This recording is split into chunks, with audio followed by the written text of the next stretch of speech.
अब खबर इजराइल के साथ सबसे बड़े साजिश की करते हैं। नेतन्याहू को उनके सबसे भरोसेमंद खुफिया अधिकारी ने बहुत बड़ा धोखा दे दिया है। इजराइल और पश्चिमी मीडिया की एक रिपोर्ट यह दावा कर रही है कि हमास के हमले के बारे में मोसाद को एक एक बात मालूम।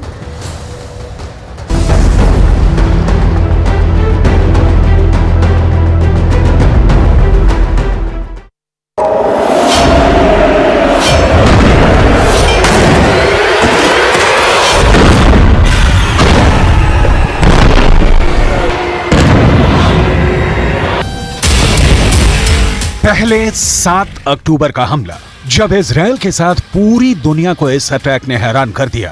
फिर 1.5 महीने तक गाजा पर बमबारी, 13,000 लोगों की मौत, गाजा का जर्रा जर्रा बिखर गया।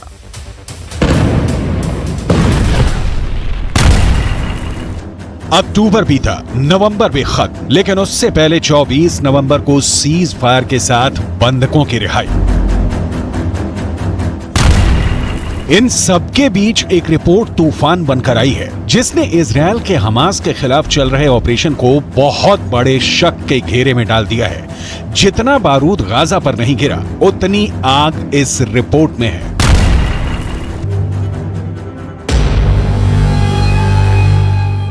पश्चिमी मीडिया में खबर छपी कि 7 अक्टूबर को हुए हमले से पहले मोसाद से जुड़े बड़े अधिकारियों को हमास के हमले को लेकर इंटेलिजेंस रिपोर्ट भेजी गई थी। फाइनेंशियल टाइम्स की इस रिपोर्ट में बताया गया है कि इजराइल की इंटेलिजेंस ने न सिर्फ इस रिपोर्ट को नजरअंदाज किया, बल्कि मोसाद के बड़े अफसरों ने इस रिपोर्ट को खारिज कर दिया। अब खारिज करने का क्या मतलब है? क्या मोसाद का कोई बड़ा अधिकारी हमास से मिल गया था? क्या मोसाद के अंदर हमास का स्लीपर सेल बन चुका है, जिसमें बड़े बड़े अधिकारी हमास के लिए डबल एजेंट बन गए हैं?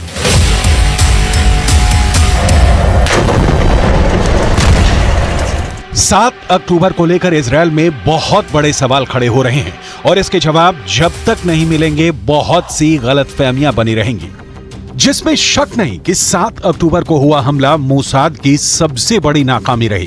पूरी दुनिया ने इजराइल के सुरक्षा चक्र को ढहते हुए देखा और अब मोसाद पर ऐसी उंगलियां उठ रही हैं, जिससे यह बात साफ हो रही है कि 7 अक्टूबर को हुआ हमास का हमला एक तरह से होने दिया गया। इस बात में कोई शक नहीं कि इजराइल की सबसे high profile intelligence agency Mossad पूरी तरह फेल हो गई। हमास ने जब 7 अक्टूबर को खुल्लम खुल्ला इजराइल पर हमला किया, तो उसने 1200 इजरायली नागरिकों की हत्याएं की और साथ में करीब 250 लोगों को बंधक बना लिया। Hamas, in a remarkable act of creativity, burst through the borders of Gaza and seems to have taken a number of Israelis hostage. They've never really done that before. This is unprecedented, and in some ways, from the Hamas perspective, they've done in 2023 what Egypt did in 1973. 7 अक्टूबर का हमला वाकई बहुत खतरनाक था। Israel चंद घंटों तक समझ ही नहीं पाया कि आखिर क्या हो गया, किसने हमला किया, किसने मारा, किससे अगवा किया और कौन कहां से आकर कहां लौट गया। इजराइल का पूरा सुरक्षा अमला अंधेरे में रहा। फाइनेंशियल टाइम्स की रिपोर्ट में कहा गया है कि जब मोसाद के बड़े अफसर को बताया गया कि हमास की तरफ से बड़े हमले का खतरा है, तो उसका जवाब था कि ये सिर्फ ख्याली बातें हैं। हमास को लेकर जो रिपोर्ट दी गई थी, उसमें गाजा से लगी दीवार और बाढ़ के आसपास की वीडियो रिकॉर्डिंग थी और इलेक्ट्रॉनिक इंटेलिजेंस थी।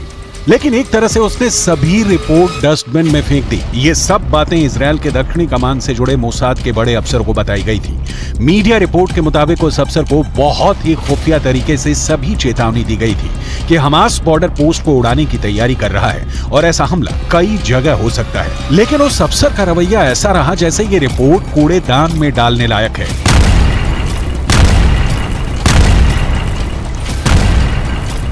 मोसाद को जो खुफिया रिपोर्ट मिली थी, उसमें इजराइल के कुछ ठिकानों का भी नाम था जहां हमास हमला करना चाहता था और 7 अक्टूबर को ऐसा हुआ भी।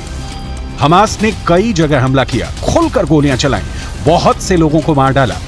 ये सब बातें मोसाद के उस अफसर को बताई गई थी, लेकिन उसने एक भी रिपोर्ट को लेकर यकीन नहीं किया। हमास के खतरे को एक तरह से जानबूझकर नजरअंदाज किया गया।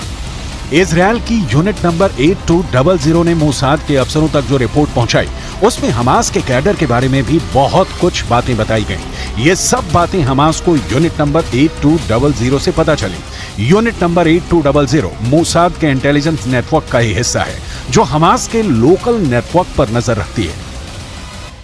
It's unclear exactly why it happened at this time. It's certainly ironic that it happened on the 50th anniversary of the last time the Israelis were caught unawares. In the 1973 war, there was an Egyptian attack. It ended up with the recapture of Sinai. Israelis were feeling pretty good about where they've been in the last 50 years.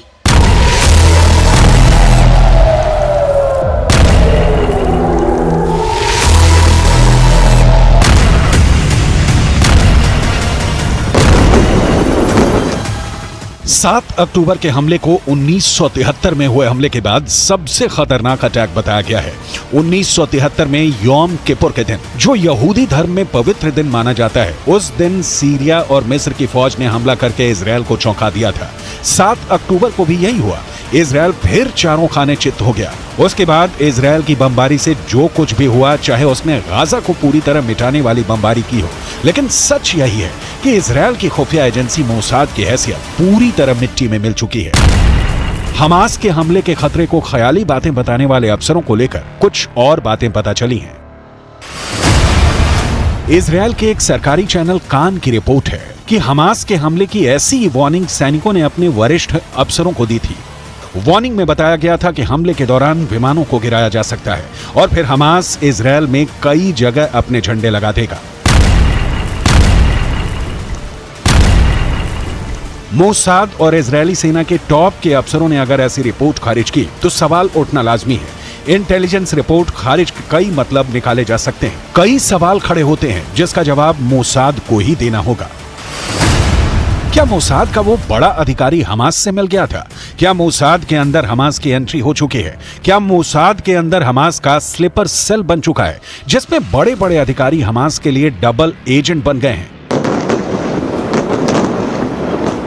ये सवाल इसलिए उठते हैं क्योंकि Israel के लिए Hamas हमेशा सबसे बड़ा खतरा माना गया है, और अगर मोसाद का कोई बड़ा अफसर बड़े हमले के इंटेलिजेंस रिपोर्ट को लेकर कहे कि ये ख्याली बातें हैं, तो सवाल तो उठेंगे। अब गाजा में युद्ध के बीच मोसाद को फैसला करना है कि वो ऐसी नाकामी और ऐसे लापरवाही से कैसे निपटता है। इस वक्त इजरायल की सेना सीज फायर के बीच उत्तरी गाजा में लड़ रही है और वहां उसे हमास की तरफ से बड़े हमले झेलने पड़ रहे हैं। हमास के एंटी टैंक दस्तों ने इजरायल की टैंक फोर्स का जीना मुश्किल कर दिया है। हमास का दावा है कि वो इजरायल के 180 से ज्यादा टैंक और बख्तरबंद गाड़ियों को फोड़ चुका है और अब उसकी निगाह इजरायल के सॉफ्ट टारगेट्स पर है, यानी उसके सैनिकों की वो टोलियां जिन पर हमला करके हमास बड़ा स्कोर बनाना चाहता है। फिलहाल इजरायल के प्रधानमंत्री चाहते हैं कि गाजा से बुरी खबर ना मिले और इस वक्त बंधकों की रिहाई ही उनका सबसे बड़ा एजेंडा है। אבל אני מדגיש לכם, למשפחות ולכם אזרחי ישראל, אנחנו מחויבים להחזרת כל חטופינו. זוהי אחת ממטרות המלחמה, ואנחנו מחויבים להשיג את כל מטרות המלחמה.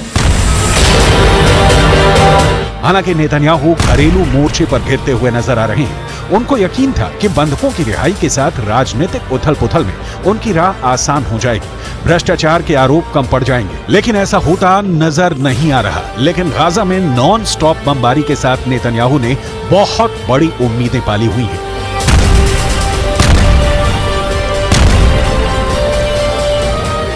He's going to show that he's a strong leader by leading a strong attack into Gaza. His critics on the right will say he's a weak leader for wanting to stop the attack on Gaza. His critics on the left will say he's a weak leader because he was napping when he should have been preparing for this assault. So in the near term, Netanyahu is going to appear very strong. In the longer term, Netanyahu is going to be attacked on his right and on his left. But frankly, Netanyahu has been attacked on his right and his left for his entire career. And that doesn't really faze him. That's just the nature of life. Netanyahu is fighting for his political survival as he always does. Netanyahu को बहुत जल्दी बड़े फैसले लेने होंगे और इसमें Mossad में उठापटक भी शामिल रहेगी। 7 अक्टूबर को जो डेंट मोसाद की इमेज को लगा है उसकी भरपाई करना बहुत मुश्किल है, लेकिन अगर इजरायल के इंटेलिजेंस नेटवर्क में हमास की एंट्री हो चुकी है तो समझ लीजिए कि नेतन्याहू को फिर बहुत बड़े हमले का सामना करना पड़ सकता है, क्योंकि 7 अक्टूबर को हुआ हमला तो फिर शुरुआत कही जाएगी।